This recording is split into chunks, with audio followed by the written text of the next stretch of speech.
Raanan is fat and he's a Jew. He'll tell you something that you already knew. Your favorite movie sucks. Your favorite movie sucks.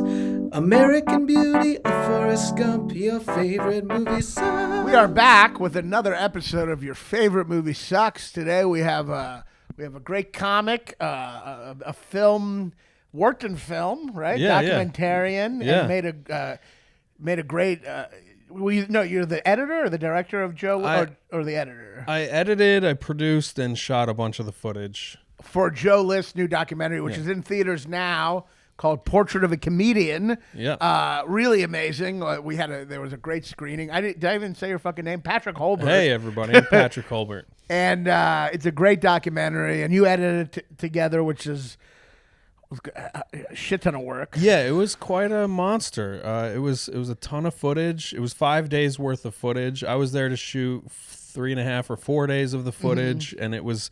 Yeah, and you know, thank God it's great footage. Like Tom Dustin is so compelling and magnetic and funny that you just point a camera at him and he's gonna be entertaining. He is one of the most entertaining people. The movie is about the relationship between Joe List and this very eccentric old friend of his, Tom Dustin, who runs a club in Key West. It's a great club, and it's about their relationship. It's hilarious and very sad, and beautiful movie. Yeah. It was a puzzle. It was definitely a puzzle. Like Joe had one idea of what the film would be, and then we had all this footage, and then start cutting it together, and it's like, oh, there's this interesting storyline in here. We just have to figure out how to make that make sense. And which I feel like is the most exciting when you can shape something into a new thing, you know? Yeah, and I had to get out of a lot of old routines. Like Joe is like a real film nerd. He loves great narratives or documentaries and whatever, and he had to break me out of this thing I had stuck in my head of like, we got to keep it chronological, and each scene has to have a beginning, middle, and end, and it's got to like be really easy for the viewer to watch. But luckily Joe was like, it doesn't matter when anything happens in relation to each other. We do tell a story chronologically, but there's footage and moments from throughout these 5 days of footage that get cobbled together in a way that felt very chaotic and messy at the beginning, but then by the time you got to see it, I think it made sense to do it that way. Yeah, and it has it has obviously that what do you call it? Cinema verite? Is that how you pronounce it? Feel the D.A. Pennebaker Dylan movie. But it's great, and we have you on today. Well, first, you also have a special coming out on Amazon, right? Yeah, Amazon, Apple TV. I think it'll be on Comedy Dynamics, sells it on Vimeo or something also. To be honest, I don't even know how it all works, but it'll be. All right, well, check that out there. Great comic. April 22nd, yeah. And you gave me a list of movies to talk about, and I always ask the guests to give me a list, and I pick one. And you said you're a big fan of Craig Zahler movies, which he is such a fascinating director. Yeah. Some people might not know him who watch this, but some people probably do. But I first what we picked is Brawl and Cellblock 99, which is. I pitched this guy to you and Joe. I pitched him to Joe. I was like, you guys got to talk about this guy on your movie podcast, because this guy is a creative monster. This guy is a musician, filmmaker, novelist, graphic novelist. Wow. Like, he does so many things. Does he do drawings? Yeah. Wow. He does his own graphic novels, and I came upon him through my buddy Josh Tatum. Shout out to Josh Tatum. He's an English teacher, brilliant writer himself. He's like, you got to check out this guy, S. Craig Zahler. He made Bone Tomahawk, is how I first experienced this guy. And I was alone on a work trip on the road in that part of the pandemic where it was like the world was opening up, and it was not a fun job. It was not a comedy job. It was one of the shittiest jobs I've ever had. I was alone in a hotel room for weeks on end, and my buddy was like, you got to watch these two movies, Brawl and Cellblock 99 and Dragged Across Concrete. And they're, which I've yet to see that. That's the one I haven't seen. I want to watch that with you and Kate when we're done with this. I hear it's not as good as the other two. I loved it. It's, you know what's great? I mean, we'll get to this at some point. direction of shootouts are some of the best. I mean, this guy is obsessed with westerns, so I think his shootouts are amazing for that reason. The shootout in Dragged Across Concrete is the best shootout in movie history. Wow, really? It's so intense and long. It's long. It's like, I mean, I'm going off 3 years ago, but I think it's like a 30-minute long shootout. Oh my God. With a lot of like pacing changes. It's incredible. Anyway, Josh Tatum says, you got to watch these movies. I watch them alone in a hotel room while I'm having a miserable experience in my life. And the violence was so dark and so horrible and just like really poisoned my brain. And like watching this again to prepare for this, I was thinking, I wish I would have seen these movies in the movies. Like how cool would it be to hear reactions of like some of the things that happen. I don't know how you handle spoilers. I don't know what we're allowed to. Yeah, spoil away. Yeah. When you see Vince Vaughn crush a person's skull with his foot, how great would it be to be in a room with people going, "What the fuck?" Yeah, you're right. I wish I would have seen them in theaters too. I remember actually, not to name drop, but Louis C.K. actually years ago recommended these movies. Yeah. And he recommended both of them. And I remember I saw Bone. I had heard a lot of great things about Bone Tomahawk. It had like a pretty nice.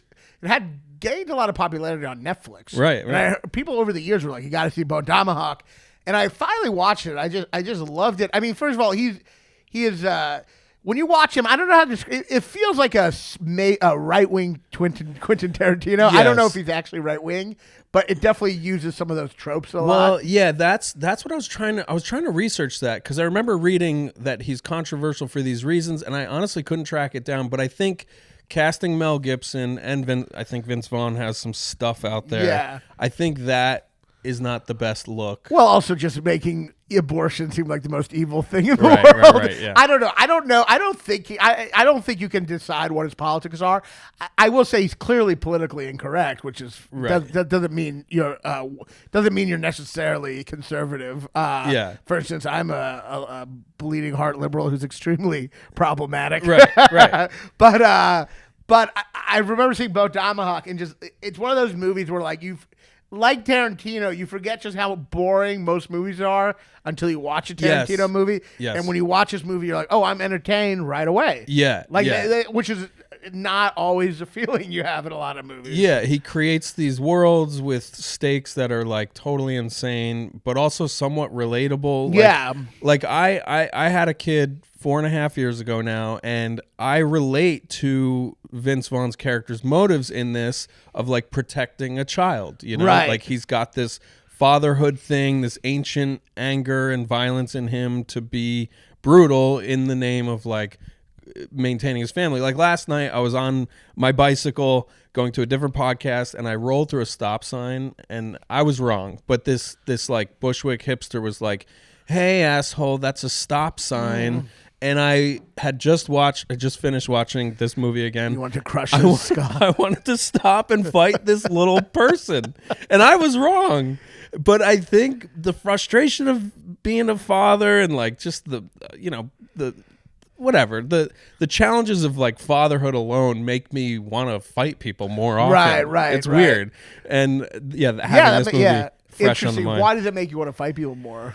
I don't know. It's just like I'm fucking tired. I'm stressed. There's not enough sense. money in the bank account. Yeah. It's just all the stuff, and it's it's always bicycle related too. I was on a bike the other day, and like somebody was I had the right of way. I was in a lane. I was going to make a left. Car comes up behind me really fast and was like honking at me to get out of his way, and I just went to this fantasy land of like I'm gonna follow that person, wait till they're stuck at a stoplight, grab them by the collar and just like punch them repeatedly. And I don't have the strength or actual physical ability to do that, but I instantly want to do that to people. Yeah. I mean, I was going into a Uber the other day and I was like, it was a cab. A lot of these cabs say like, a lot of these like yellow cabs say like Curb or some kind of taxi service on it. I was trying to get in. I was like, "Can you go to Astoria?"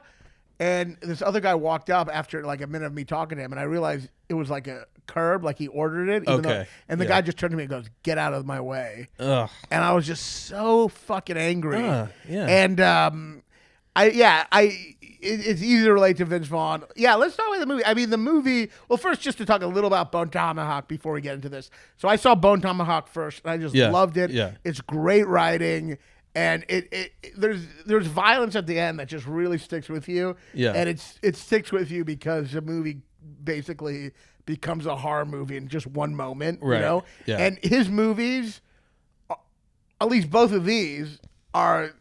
It's the Western genre, and I guess the exploitation prison movie. Yeah. They're both secretly horror movies. Sure. Yeah. Totally. And I especially Cellblock 99. There's this.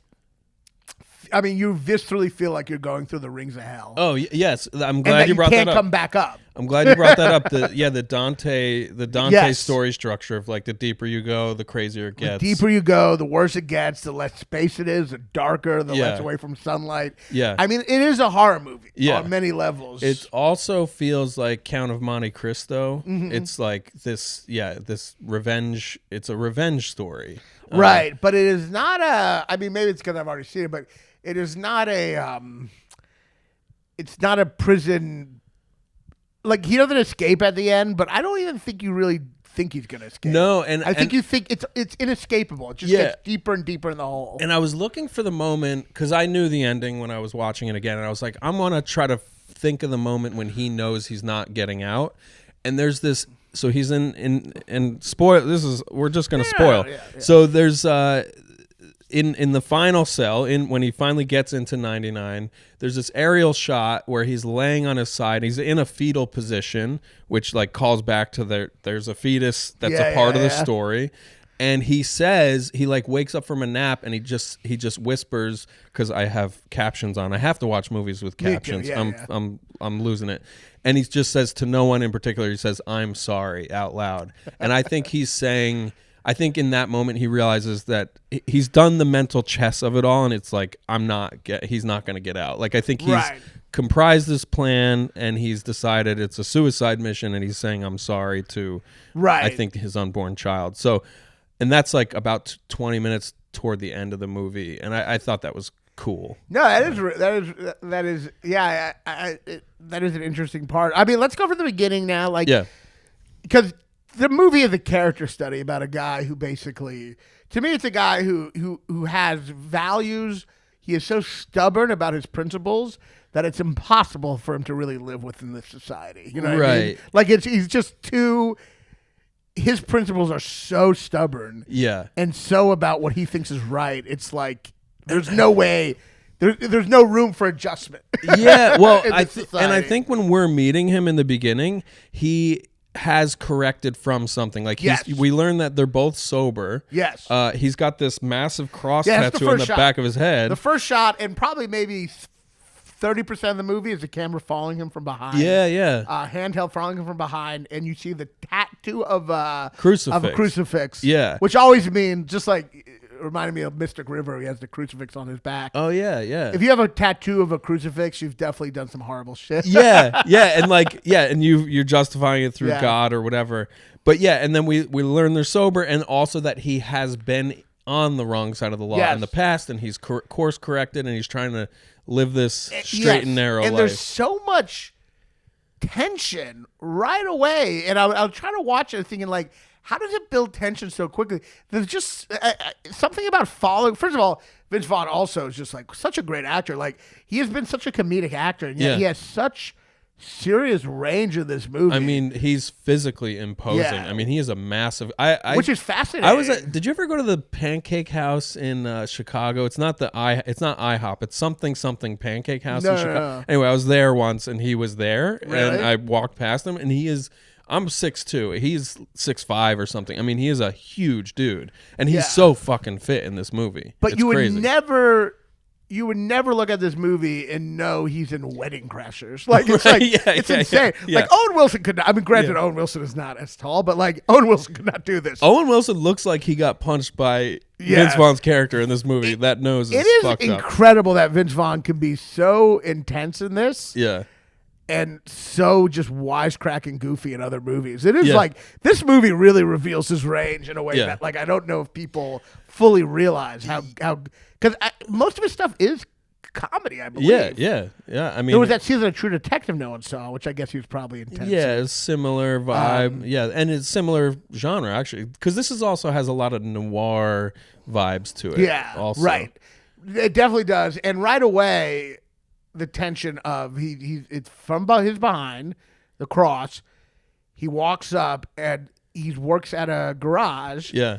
And the people are outside to tell him, which means they're aware that he is a violent person. They're scared to be caged in with him. And that's a scary. Well, actually, I forget visual foreshadow. The first shot is of a beer can being squashed by a tire. Oh, yeah. So the Good visual call. of crushing a head. But it's it is just such tension, which you think you're about to see a shootout. Right. And all it is them firing him. But they're all outside waiting for him to go berserk. Yes. Yeah. So he's done some shit. He has a past. Yeah. But luckily, we get to see him go berserk just one scene later when he gets home. This is one of the great scenes in a movie. It says so much about a character. Yeah. He goes home. He finds out his wife is cheating on him. Yeah.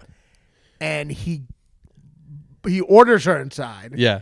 And he goes outside and just takes all his anger out on this car. Just obliterates the car. And just absolutely destroys this car. He's tearing at things. He punches through the windows. The details, watching it again, the details are funny. At one point, he punches through the headlamp and then reaches in and gets wires and yanks them out.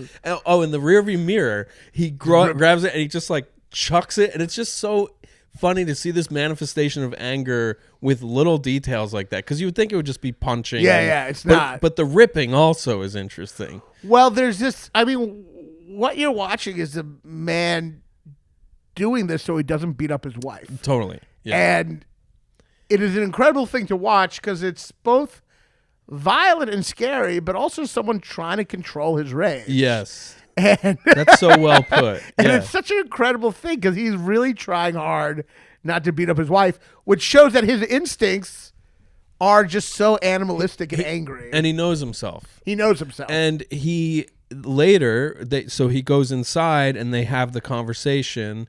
And at the end of the conversation, when there's a resolution, she gets up to hug him. And he says, I think he says, like, no, you got it. You got to stay away from me for a little while longer. Now, so he knows his blood is kind of coming down from a boil still. Yes, he knows himself. Now there is, and maybe this is why people think he's right wing. I don't know, but there is. I mean, the movie does not have a necessarily negative view of chauvinism. Right. He pretty much orders his wife around. Yeah. The entire movie. yes.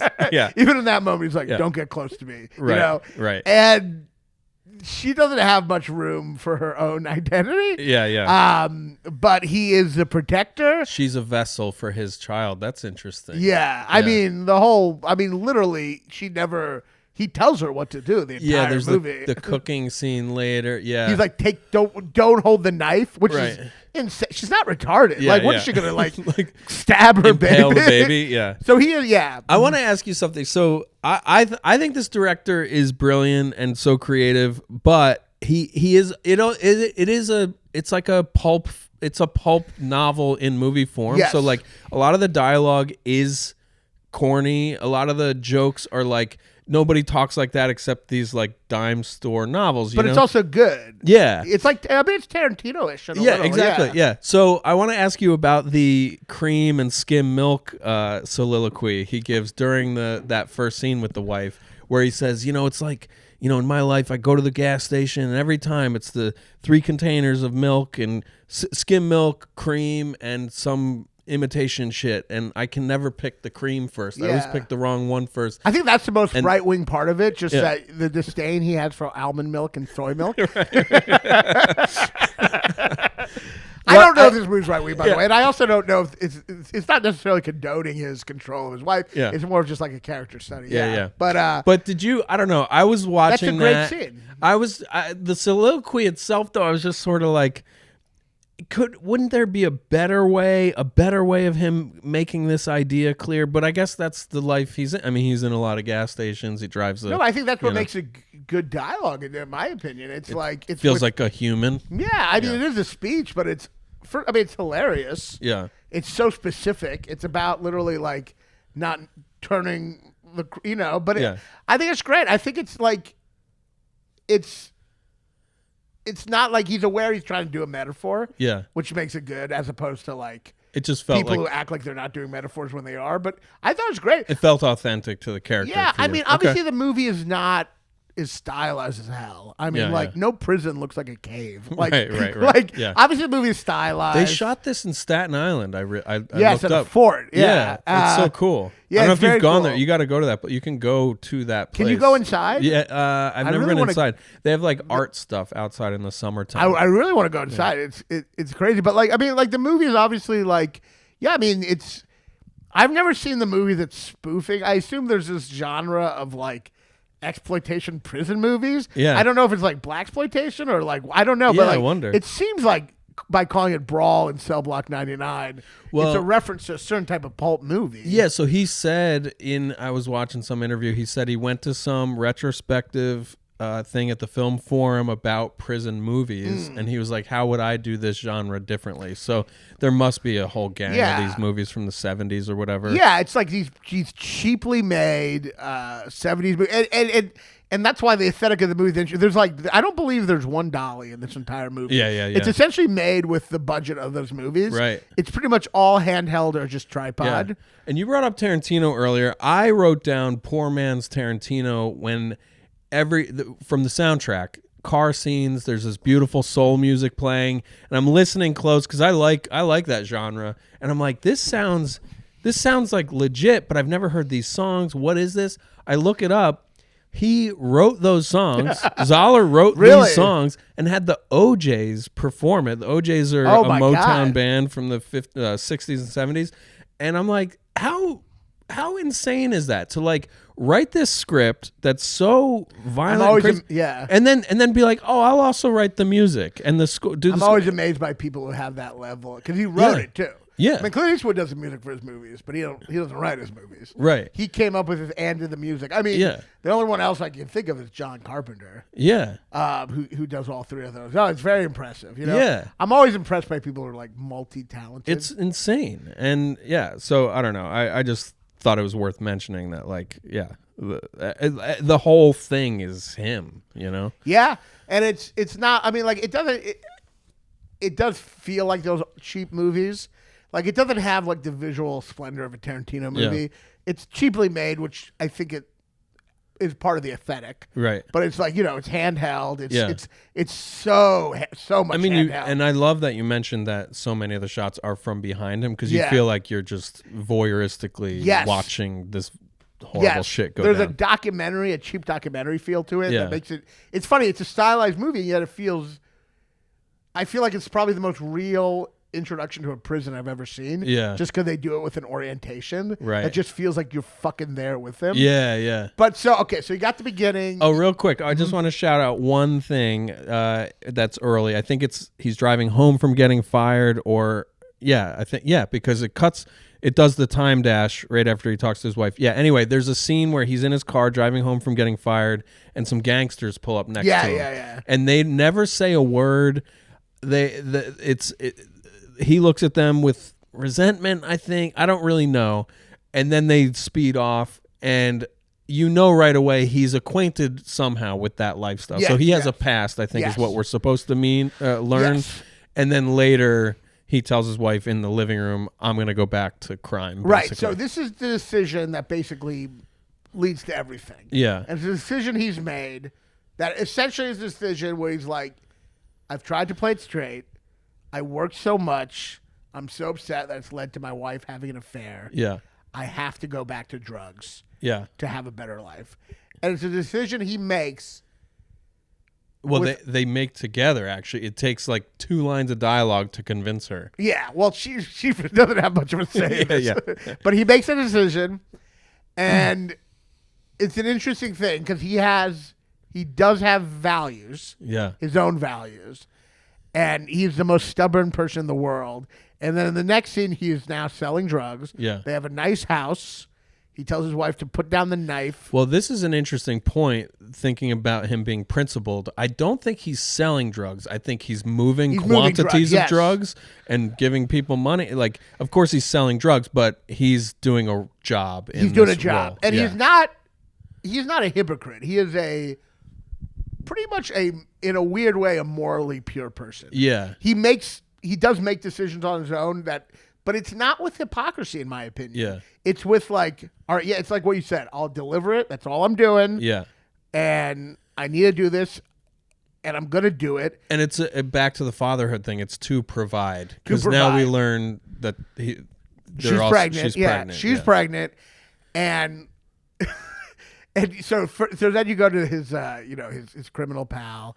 You get some pretty bad actors here. Which, once again, I don't know if this is part of the aesthetic or not. Oh yeah, it's like the N-word dialogue. The N-word dialogue. Yeah. That was cringy. It was so cringy too because it's it feels like a dated conversation. It's pretty funny line though when he goes. I don't think there's any way you could say it to be polite. Yeah. There's some pretty great lines in this movie. Yeah. And then you meet the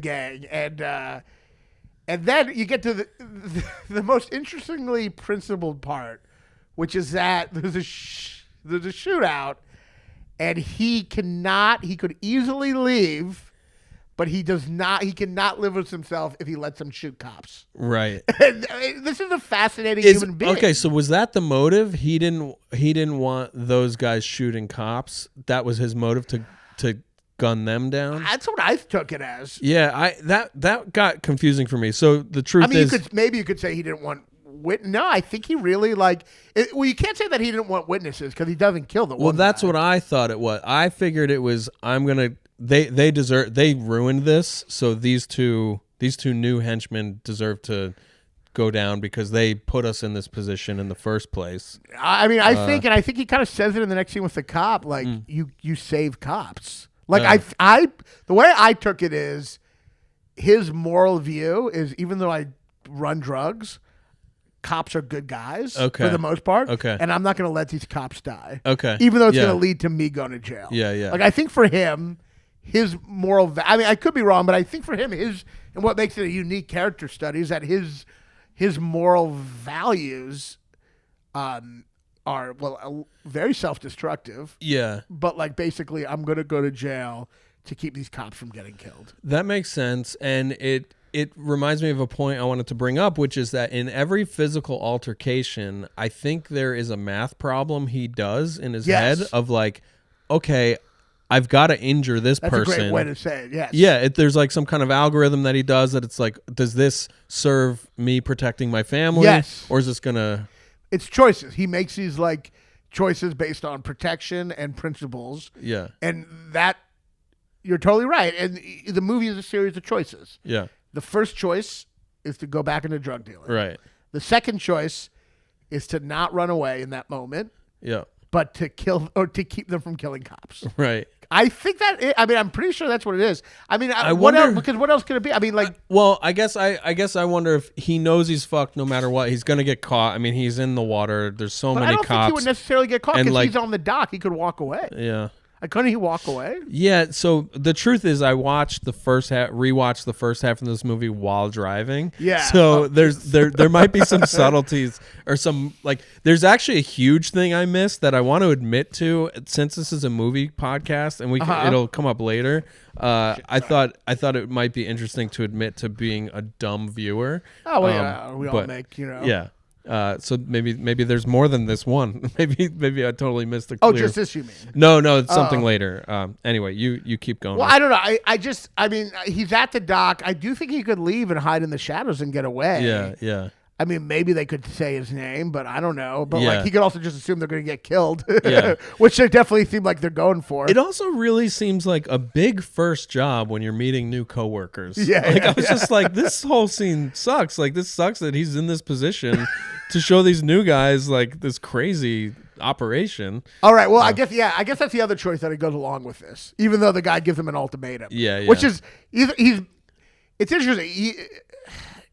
He makes a couple of choices on his own, But a lot of those choices are due to an ultimatum. Yeah. But this wasn't. The choice to go back and keep them from killing cops was not an ultimatum. Yeah. The choice to go on the drug deal was because the guy gave him an ultimatum. And then he said if he did this, he'd give him 3 months of paternity leave, which I didn't realize. But also the choice in the beginning to become a drug carrier, that also felt like an ultimatum. It also felt like if he didn't do that, his wife was going to leave him. You know? Yeah. But so he's in jail now, and they give him 7 years, which is, to me, I feel like if you saved the day and kept cops from being killed, I feel like they go a little more lenient. Well, that was like an interesting edit, because it's like in one moment you hear them say, because of this, this, and this, you'll probably get around 3 or 5 years. Yeah. And then it cuts to the judge being like 7 years. And it's just like, I think that's like to give us that feeling of instant dread and bleakness, Yeah, he's always not picking the milk, right? Right. He got the world's oat milk. against him. Yeah. And it leads to one of my favorite parts that it just hits you on such a visceral level. And this is what makes this director. I don't always know what he's trying to say, but I do know that he's visceral. Yes. And it can affect you on a level that other movies can't. Yeah. But like the fact that he goes through, after the 7 years, he takes it stoically, and then he goes through a whole orientation process with lefty or righty or whatever it's called. And that orientation process makes you feel like he is in that jail. Yes. Like so much. Because the lack of brutality makes it feel real. Right. The fact that he's just showing him how everything works, it feels like you're going to summer camp. Right. Which I think prison must feel like just the worst summer camp in the world. You know what I mean? Yeah. But then when he finally gets into his cell and he starts punching the wall and he gets 7 fucking years. Yeah. Just to see this character go from the stoicism of getting he maybe looks a little upset in the jail, but he doesn't flip out. Right. Just to see him holding that in until he's alone. Yeah. And going 7 fucking years. Like, you feel it. You just feel it. And he can't have the satisfaction of even breaking any of that stuff because it's all so industrially made. Like, there's nothing to his rip new at. Car. He just has to. It's just a wall. He can't. Yeah. Yeah. So you're seeing him deal with rage and anger and when to hide it, when to control it, and when to make choices. And his stuff comes from not a bad place, but it's all the wrong moves. Right. It's just all the wrong moves. Yeah. It's just a lot of bad choices, Totally. but not immoral choices from his perspective. Right. Yeah. He views it, like you said, he's dealt a bad hand and he'll always keep getting it.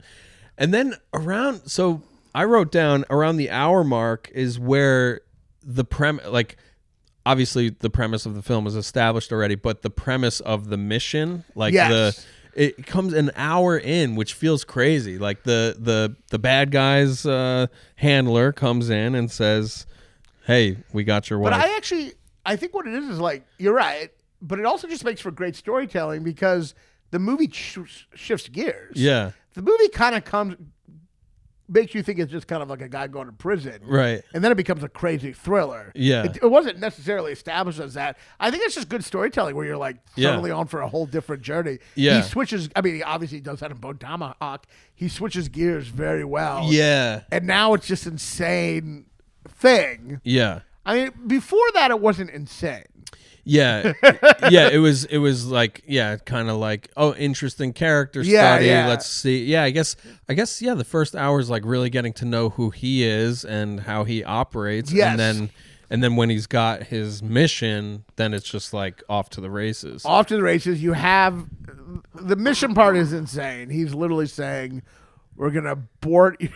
We're not just going to abort this kid. We're going to cut off. I believe they keep saying, we will dismantle your baby limb by limb and send it in the mail to you if you don't do this thing. It's like he's imagining things that are worse than anything that happens in reality. Right. I don't think anyone's doing that. I mean, obviously people have done horrible things, but like that's a lot of effort. They could just threaten to kill his wife. I mean, well, that's where it gets into. You said visceral in relation to Zahler's like writing in Dragged Across Concrete. Lauren Carpenter is in. I don't know if it's Jennifer Carpenter. She's also in that film. and it's another child storyline. And the first scene is this husband leaving his wife for the day. She's got anxiety about being alone with the baby. They have a newborn. You learn about this woman, or no, she has anxiety about going to work without the baby. That's what it is. He builds up the mother-daughter relationship with her. She goes to work at the bank. The bank gets robbed. There's another insane shootout, a brief shootout at the beginning of the movie. And the way she is injured in the shootout, Carpenter's character, is so fucking violent and horrifying and brutal. Yeah. It's like, why did he have to do that? Like, and I think, he wants to create these like original scenarios and worlds or whatever that he's just like, what's the craziest, most violent thing I can think of? So he's like, yeah, abortion by dismantling. Well, it also gets into the horror part of it. Right.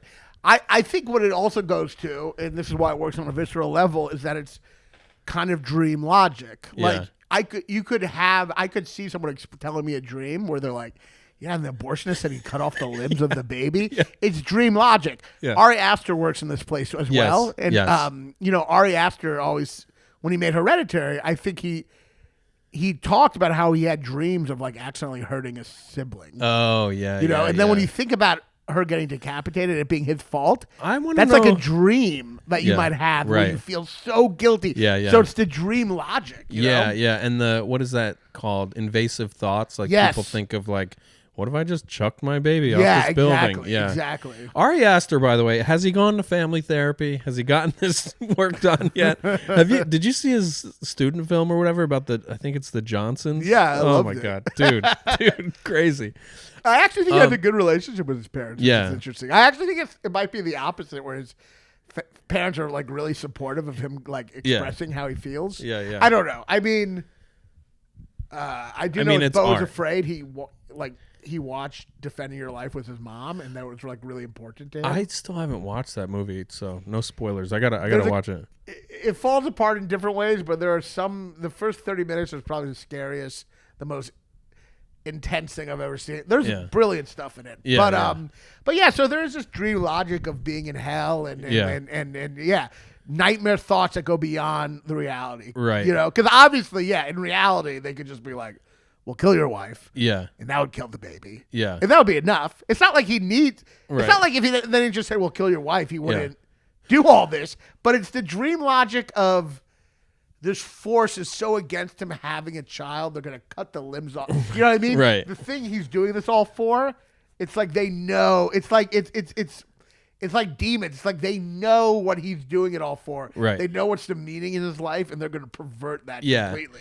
And so their motive. So this brings us to what I feel like a fucking moron for missing. I don't know how I missed it the first time, but they tell him, we won't do this horrible thing to your child if you find this person and kill them for us. There's a guy named Chris Bridges who messed up our deal. Right. We want you to be the assassin. And if you just kill this guy, we'll let her go and you can do your 7 years, whatever.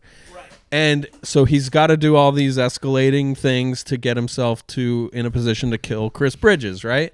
So he finally gets there, and we learn there is no Chris Bridges. Everybody's saying, we've never heard of him, whatever. And then finally they invite him down the hall to meet some old friends or whatever, and it's a couple of guys from the yard, and in the room is Eleazar, the main bad guy, who he shot his henchman right earlier in the film, and the other night when I'm watching it, I'm like, oh, there was no Chris Bridges. This was a trap. They just wanted to lure him, and they wanted to get revenge on him. Yeah. And I totally never even considered, oh, that was they were outsmarting him. Did you think Chris Bridges was real and he just never found him? I was just like, oh, I guess Chris Bridges isn't here. He might be in Cellblock 100. Like I hope I was just overwhelmed by all the other juicy stuff in the movie. Joe List saw. Have you seen The Prestige? Oh God, not in probably 20 years. Isn't that 20 years ago? And he was like, they both have identical twins at the end. I'm like, no. One of them is cloning, and he didn't realize that. I probably shouldn't reveal that here, but we all make mistakes. I've made some really stupid. We all make errors, But yeah, I mean, it's a crazy plot. But yeah, there was no. Yeah. They just want to torture him, Right. And there's just, I guess they do that to his wife to get him there. Yeah. And I guess also to have insurance policy while they torture him. Though Right. I assume they're just going to eventually kill him. Yeah, because the one guard says, don't kill him tonight. Yeah, though, wouldn't he realize that his wife is... I guess maybe he thinks they'd let his wife go if he just accepts all this. Yeah. So, like, that's the insurance policy. Right, yeah. But, I mean, getting to that, I mean, nothing is more upsetting than seeing him at a kind of nice prison going to a much worse prison. Oh, yeah. It is one of the most viscerally upsetting. Yeah. You just feel like he's going into the center of the earth. Yeah. Like it's just darker and darker rings, you know? Yeah, and during orientation, that you hear one guy say, "Yeah, this isn't like that Austrian prison," Right? Which came up recently. There's like in Norway. It went viral. There's this prison in Norway where it looks like really nice. You get to stay in an IKEA. It looks like an IKEA store with like these like very simple designed apartments. Yeah, and it's interesting that in a film in 2017 that they were referencing European prisons. Yeah. And yeah, his is so shitty. The first one is shitty, the second one is shitty, and the third one is real shitty. It's also like, you know, you could make prisons humane here. You're still taking away their freedom. Right. That's still like, it's funny that like taking away someone's freedom is quite a good punishment. Yeah. That they basically, whatever meaning they have as a citizen is lost. Yeah. You don't actually have to make the place look really shitty too. Right. Like it still and they're works. so proud. They're so proud. The sadism of it all is interesting. Like the sadism of every guard, Don Johnson especially. So much brutality. And so Don much Johnson meanness. says, I'm proud that in my facility, we don't take away, we give you minimum freedom. Yes. And when he said the phrase minimum freedom, I'm like, that's a great movie title. But they went with Brawl in Cellblock 99, which I guess just goes back to the exploitation titling. And I guess what it ultimately leads to at the very end is, you know, I mean, it does feel like hell. It feels like Dante where they describe hell like a, what do you call it? What's it called where it's like? Vortex? Yeah, vortex. Yeah. Where as you go deeper down, the walls close in. Yeah. And it feels like that. It feels like a vortex. It's so, what is that phobia? Claustrophobic. Yeah. No, it's incredible. I mean, it also, another hilarious line in it is when they're going to the nice prison and the guy goes, "Man, I wish I was going to that prison in Austria." And he's like, "How about you aim higher with your wishes?" Yes. Yeah. That is a great line. I fucking love that line. And he nails it with this Southern character. Like, oh, it's great. It's tough when you're watching a movie and somebody's accent ain't working. Yeah. But he feels legit. It's incredible. I mean, it's an incredible performance. So he now has to go to the other cell block. He breaks that guy's arm in a disgusting way. Yeah, the breaking and the crunching and the smushing, it's visceral. The sound. I really actually just start with the low impact stuff. The punches. Yes. I found the punching to be very realistic because some movies the thuds and the punches and the smacks sound weird or like too over the top. This is like. First of all, Vince Vaughn trained as a boxer for like 3 months before they did this movie, so he like learned how to throw a punch. But the punches just sound real for some reason. I don't know if it's just because his size matches the thuds. I don't know. It's just like impactful. You're just like it just feels so volatile and I mean we're the word of the day, but just like you just feel it visceral. Like I mean like. This is what stuck with me in Bone Tomahawk, and this is why I do think like they are horror movies, or not that they're horror movies, but they have the same effect as effective horror movies. Yeah. Which is that they get into this very uncomfortable place. Right. Bone Tomahawk at the end, when they take that guy and they scalp him. Right. And the sound of when they shove the scalp into his mouth. Yeah. That that sound, and then when they cut him in half. Yeah. I mean, obviously, it's like for some reason that resonated, but it stuck with me in a way that like I don't think something from Hostel would have stuck with me the same way because it just wasn't the genre until that moment. Yeah, I mean there was gore in it, and the gore was pretty gross earlier, but that scene he figures out a way to really disturb you. Yeah, it's like his goal is how do I make a non-horror movie as disturbing as a horror movie? That really feels like his goal. Yeah, and I think body horror is a Body horror, subgenre yes. for a reason. I guess that's what it is, body horror. Because it instantaneously makes you think of your own body's safety and mortality. And yeah, it's just like it's cringy in the most violent way. Yeah, like that's the perfect word. I was trying to explain. Basically, all I had to say was what you just said. They have body horror. Hey, that's why we're chatting about it. It's genres that have body horror that aren't necessarily horror movies, except for the body horror. Like the body horror is used as a device to tell this bigger story. Yes. I guess, and it is like, so. I guess in a sense they are. If something is used as so much body horror, I mean, it's interesting. Like, is it a horror movie? I mean, like, I don't know if you saw Love Lies Bleeding. Oh wait, what was that? Great movie, is Kristen Stewart by not yet, no. Rose Glass, this great director. She did this movie called Saint Maud, which is a horror movie. Is that the two ladies that like have to kill somebody or something? Yeah, it's Kristen Stewart and this bodybuilder. Oh yes, I did see that. Oh, you saw that? Yeah, in the end scene, she's a giant. Yes. So yes, that movie, I love that. It's a great movie, and that movie is not necessarily a horror movie, but it does use body horror the entire time. Right. So it's. By the way, just want to publicly say I love a muscular gal. I thought that was so hot. Oh, really? Yeah, I'm like into that. Ugh. I'm like hurt me, please. But it's a great movie, and so is Saint Maud. She's a wonderful director. So it's interesting to talk about the injuries and the body horror of the arms breaking and the thing. I think that goes back to his math problems of like, okay, I need to get to this other prison. This guard has been the black guard. He's been fucking with me. Yeah.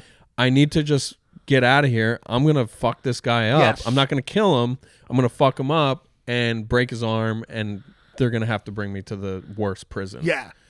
And I think I think there may be literal moments where he's like, I'll break that guy's arm and that'll get me where I need to be. Oh yeah, for the guys in the yard, like for sure, he's figured out how to get to the next place he needs to be. Right. It's like very video gamey. Yes. Like it's like, how do I level up? How do I get the right mushroom or the whatever? It totally is. Yeah. It's video. It's going through levels. I guess Hell is like a video game. Yeah. Hell, Dante's Inferno is essentially a video game. Yeah. Because you're going through different rings. Totally. Rings. Yeah. The rings of hell, and the rings get smaller and smaller. Smaller and smaller. So like, I mean that. Yeah. Hell and Hell. Video games take the structure from Dante's Inferno, but and also like similar to Dante's Inferno, when he's going through it, he's in love with this woman Beatrice who is actually in heaven. But she communicates to him, and so even though he's in hell, he's communicating to her. And this woman, who his wife is his Beatrice, and he's still being able to he's going through hell for this other person, you know, for this life that he can't even be a part of anymore. And the movie does, for all its silliness and exploitation, aesthetics. And brutality. I mean, there is an existential thing here. Yeah. That gets to a deeper level, which is the hell we go through. Yeah. For other people. Right. You know? And his martyrdom. Yes, his martyrdom for other people, and that's like that gets to something very primal. You know? Yeah. And like something people have experienced. Anytime someone fights a war, like people who fought in World War II, when they fought through that.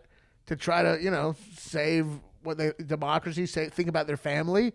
That this kind of captures that, Yeah. Like he seems truly at peace when he gets shot in the face. At the end. I mean, I think sometimes another movie that's reminded me of, which I think is the most disturbing movie of all time, is Martyrs. I don't know if you've seen it, the French movie. I don't think so. The French love a fucked up movie. Yeah. What's his name? Enter the Void and Irreversible. Yeah, what's his name? He's French. Gaster. Gasterno. Gasterno. Yeah. He's did he do Climax too? I think he did Climax. Yes, I love that. Yeah. I've actually never seen it. It's fun. Is it fun? You should watch it. Actually, for this. to me, is the scariest thing. I mean, it's a bad that's trip, a right? straight up horror movie. It's like an escape room on the worst escape room. It's about a bad trip. That sounds just like too terrifying. But Martyrs is about people getting tortured and not really being able to escape it. And it seems so gratuitous, just like this. But then whenever you see something gratuitous, it's always important to remember it's actually that gratuitousness is actually pretty accurate for most people's life experience throughout history. Yeah. Like especially like martyrs gets into like in martyrs are essentially torturing people to have them see if they are tortured to the point where they actually end up like communicating with God because they're so tortured in their body. Jesus. But it's like the idea of torturing lead to spiritual is like enlightenment. Yeah, is a practice throughout history. Yeah. And torture itself. Medieval torture is as gratuitous or more so than any horror movie. Yeah. So every horror movie is only gratuitous for now standards. Yeah. Fairly accurate through history. Right. You know? Right. Like Eric Roth kind of is more accurate to like when you watch someone getting tortured in the 1700s. You know what I mean? Eric Roth? Eli Roth? I mean Eli Roth. Okay, I was like, Eric Roth. wait, I don't know this person. Yeah. Do I want to? So like the idea of going through hell for someone else. Yeah. It does capture the experience of soldiers, you know what I mean? The experience of people working a horrible job. Well, and it's interesting to think of for their Bradley. family. It's thinking of Bradley, the character in Brawl 99, is what is spirituality, what is enlightenment for him, and is enlightenment is that when you truly accept yourself for who you are and what your circumstances are? Is it when you just is enlightenment also surrender and giving up? And if it is, then by that definition, by the end of the movie, maybe he is connected with God or whatever. I think he is because it feels liberating, even though he does not escape. And this gets into Martyrs similar too. And I mean, just to talk about that ending for a second. In the ending, I mean, so we'll get to it in a second. So he goes to the worst prison. Yeah. And then he beats up another guy, and he ends up going into the lowest ring of hell. Yeah. Which is that final floor, which is basically a medieval torture dungeon. A floor covered in glass. They're like, here's your cell. Watch out for the glass. And there's fucking chunks of glass all over the place. Which it's so funny to me that also works really well, even though we're like in caves now. Yeah. Like I don't know, the movie, you just buy it. Like and the torture device he's wearing, this like dog shock collar around his waist. But it's insane. You viscerally feel there's no rope to carry him back up. Right. You viscerally feel that he's not going to get back up. Yeah. And this is where torture leading to spiritual transcendence. Yeah. There is that possibility because finally, once he gets to he's been following ultimatums the whole time, right? Ultimatum after ultimatum after ultimatum, and not really having any sense of free will. You know what I mean? Except for, I mean, the choice to maybe keep them from killing the cops. But even that, for someone like him, that isn't a choice. Mm-hmm. You know? Yeah, it was a mandate. Of some kind. Yes. Everything. Yes. So like he's finally in this last ring of hell. He finds out all these ultimatums are bullshit, right? And then he finally, like, actually fights back, which is kind of funny because you've seen him fighting the whole movie, right? But this is him actually fighting back as himself, and he has to like make a plan and like kind of he concocts some kind of plan. He's no longer doing it for someone else's rule. It's not reactionary. Yeah, and in that moment, he essentially becomes more than human. I mean, he essentially becomes a superhero. Yeah. And he's literally crushing faces. Yeah. Like, before we get to this, I want to say when he moves into the last cell of the movie, his final cell, we learn that there's a toilet that stinks so fucking bad. It's like, can't eat in there, and he can't eat, and he puts his shirt over his face to be able to breathe.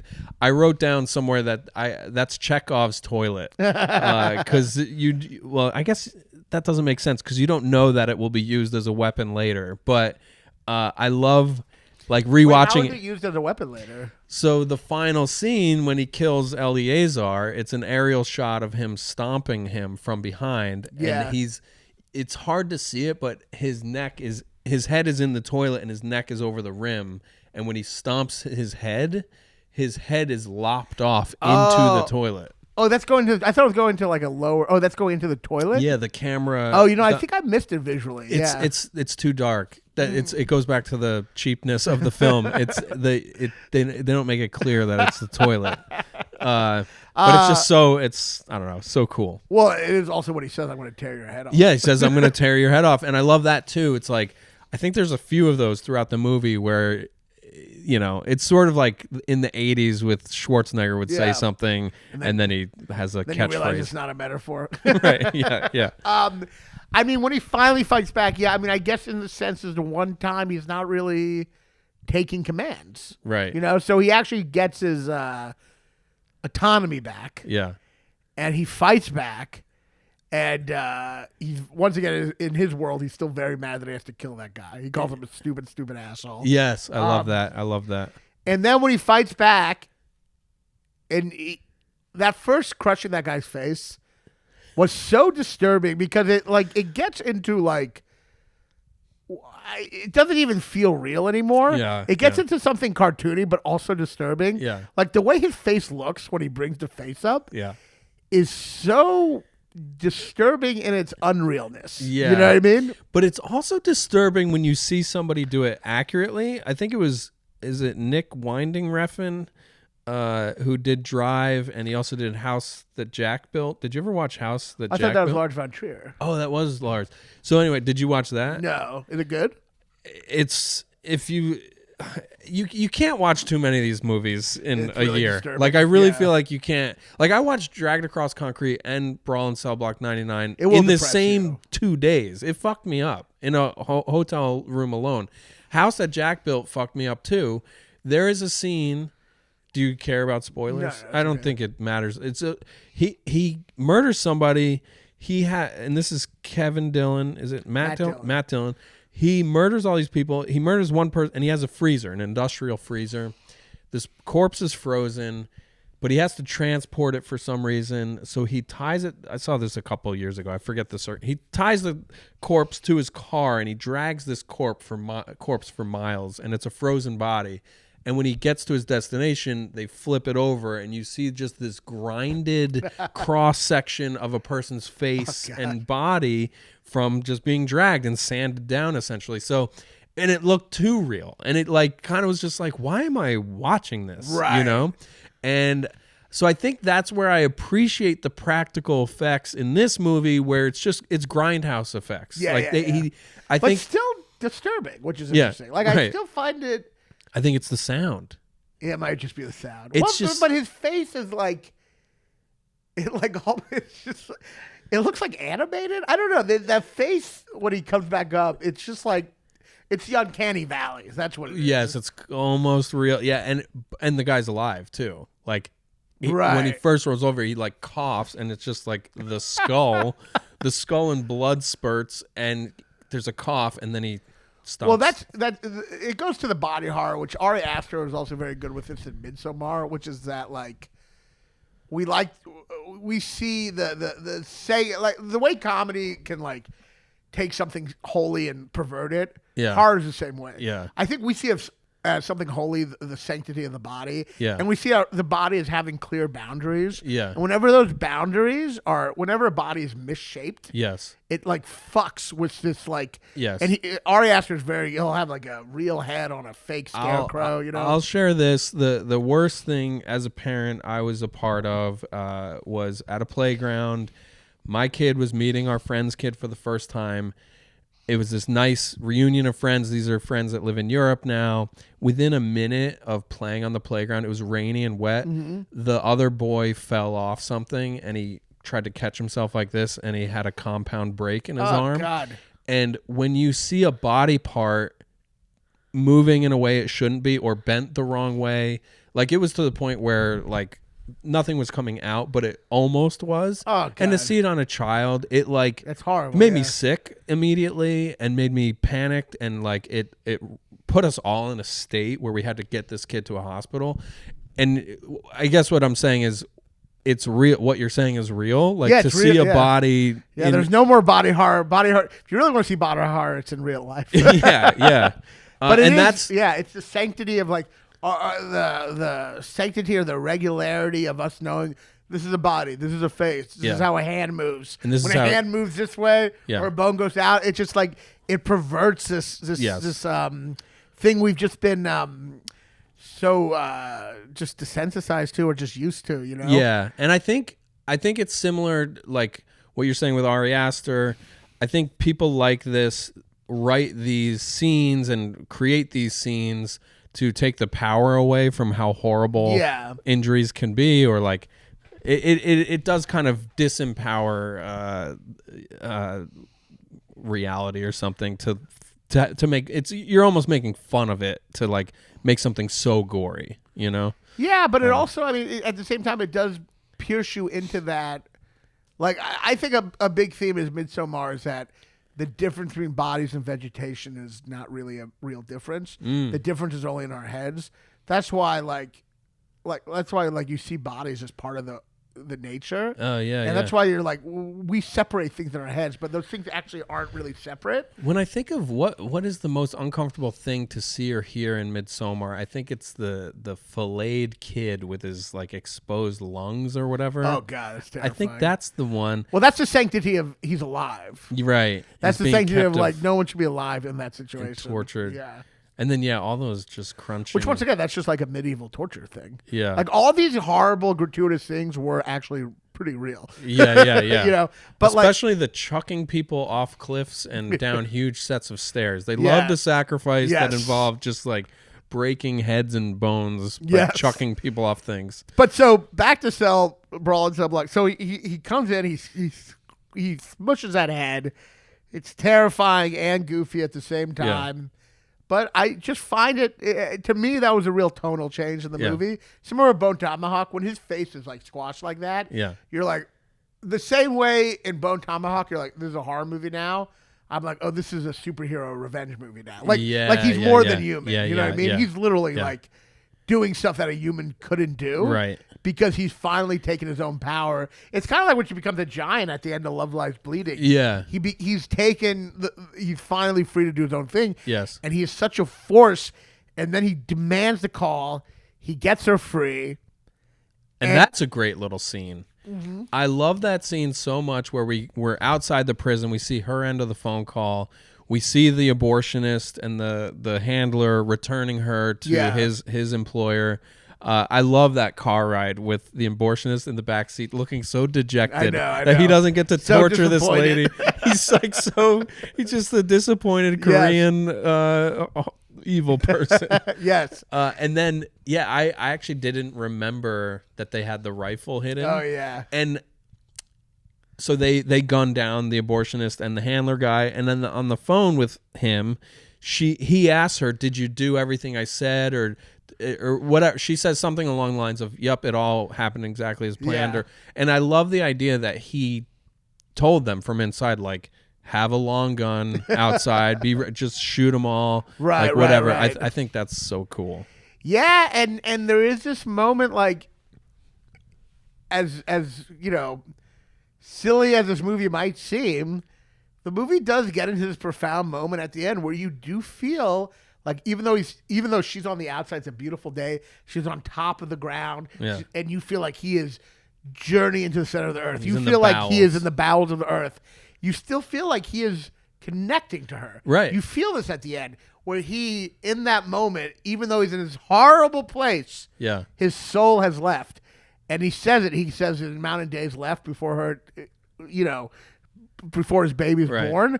And I do think, and this is where the body horror gets to a spiritual place, I do think when they show and I forgot this from the first time, and I'm reminded of it, they show his head actually kind of explode. Oh, yeah. And in that cheap practical effect that involves a dummy, it's like a mannequin. Yeah. I think it enhances the idea that his soul is no longer there. Yeah, it's just, like he's transcended. Yeah. And that's just a body that blows up. And his soul has transcended because he is, even though he's in the bowels of hell, he has saved his wife. He has sent love to his wife, and his child is going to be born, and he's transcended all this. And there's a moment where he speaks directly to the child through the phone, and she doesn't even listen to that. And he tells the actual truth,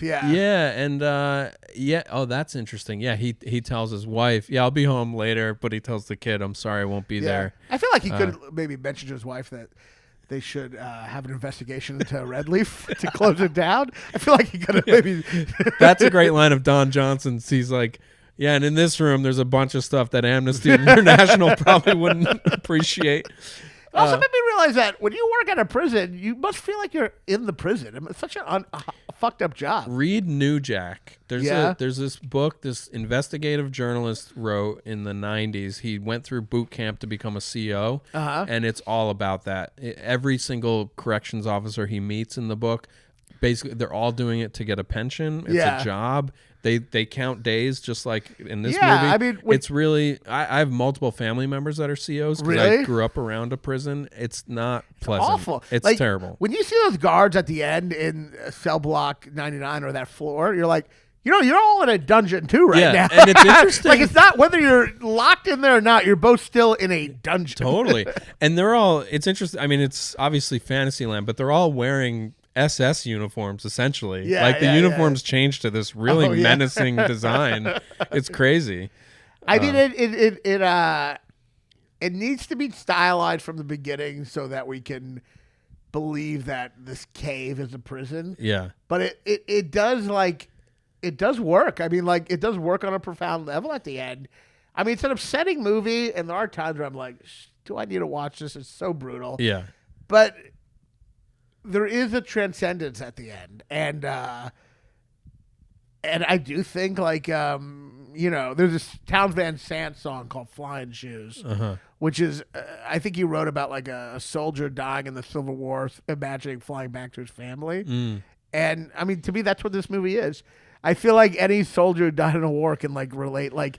You're just in the bowels of hell, but but really you're with your family, Yeah, like I went through unspeakable horror to take care of to provide for my family, to get back to my family, to protect democracy or whatever. Like, there are people amongst us who have seen and done really horrific things over there, and it's justified in when they do the math. And then I mean, even a simple thing of just working a shitty day job to provide for your family, this movie kind of taps into that on an existential level. The horrible things you have to go through. Some of my day jobs are Cellblock 99.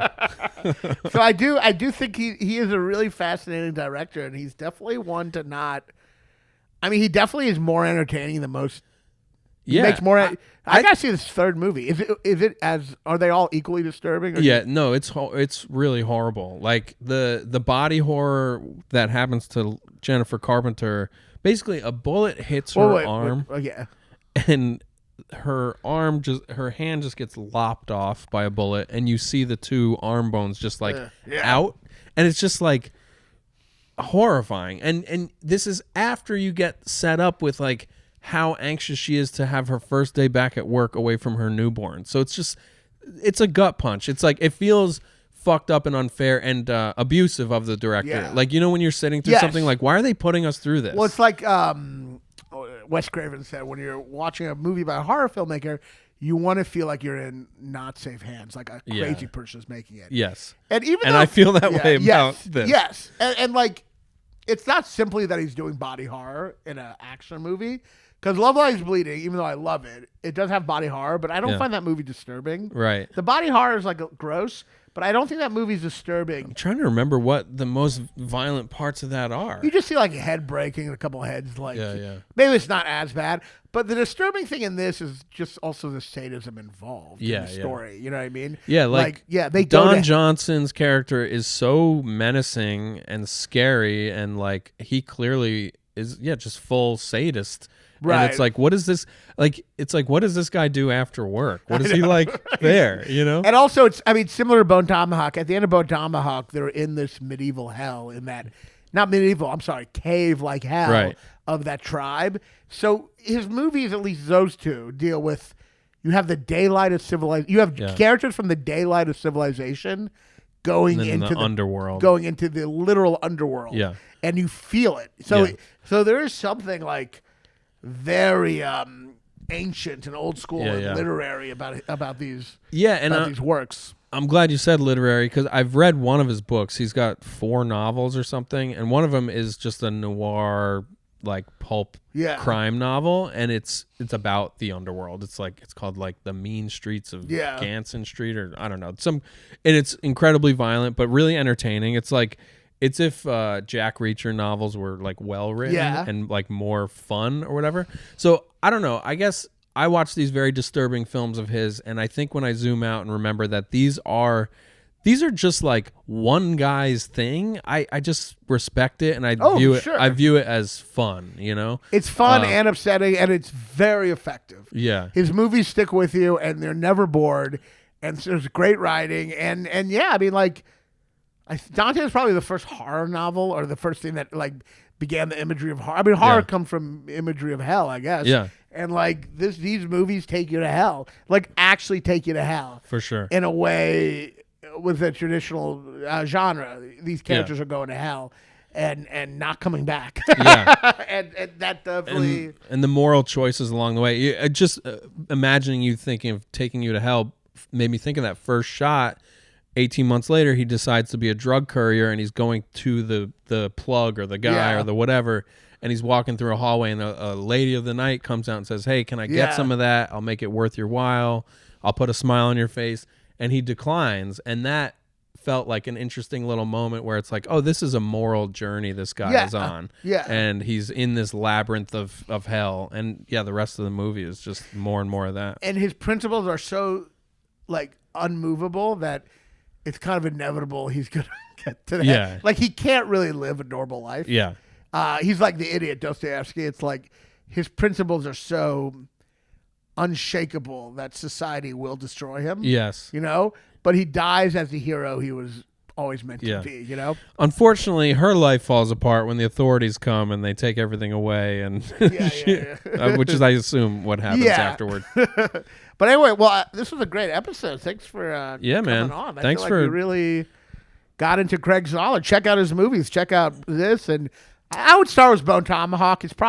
Bone Tomahawk is probably the most fun. And it's accessible. It's accessible. It's a little warmer. This is like a little more brutal. It's bleak. These are bleak movies. Don't watch them all at once. But Bone Tomahawk has a lot of humor in it. Yeah, Richard Jenkins is so amazing in it. Yeah, dude, that guy's amazing. I guess I got to watch Dragged Across Concrete. I'll space it out. I will say he's directing Vince Vaughn again in a new movie. I can't remember the name of it, but really? I think it's coming out in the next year or so. Oh, that's great. So, filmmakers, it takes like 10 years to make a movie. And that's what last thing I'll say is this guy has sold, like he said, like 20 scripts to different studios in Hollywood, and like anything he's made, he just like made himself. Yeah. And it's like, it sounds horribly exhausting to be at that level. Yeah. But he's a unique talent, and check out his movies, and check out his special on Amazon now. Yeah, please. It's called Qualification, and it's.